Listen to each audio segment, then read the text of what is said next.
Kasama ang kanyang asawa, isa si Yang Constantino sa nasabi nga pong nag-perform sa praise and worship sa ginanap na Vigil Rally ng Pentecostal. Naging emosyonal ang miyembro ng Pentecostal dahil sa Vigil Rally na ito upang manawagan sa ating Panginoong Diyos ng awa at habag dahil na rin sa kinasasadlakan na sarit-saring problema ng bansa. Narito ang naging update ng Philippine Star.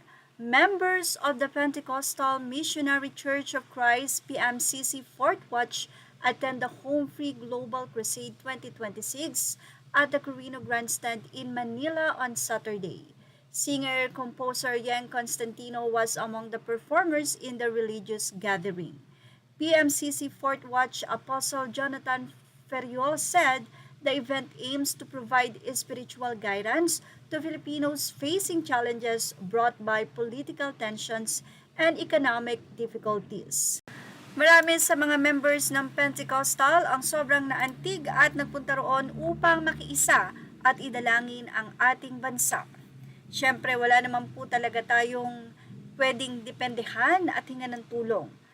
At ang makakagawa ng imposible na maging posible, ang may kontrol lahat ng bagay at ang may kilikha ng lahat ng bagay.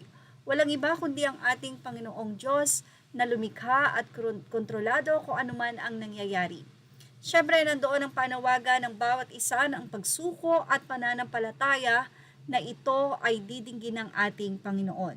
Sabi nga, kapag nananampalataya ka ng maliit pa sa butil ng mustasa, kahit gaano pang kaliit yan, pero pag nanampalataya ka sa Panginoon, ay sabihin mo sa bundok na ito na lumipat sa kabila ay mangyayari.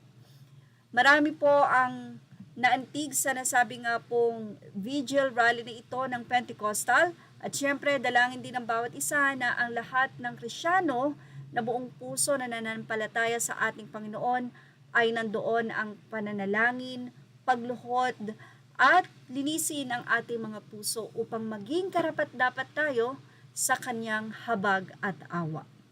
Well, ano po masisinyo sa ating update na ito? Say amen naman po dyan. Images or all credit to the rightful owners. Please like, share, subscribe, and to God all the glory.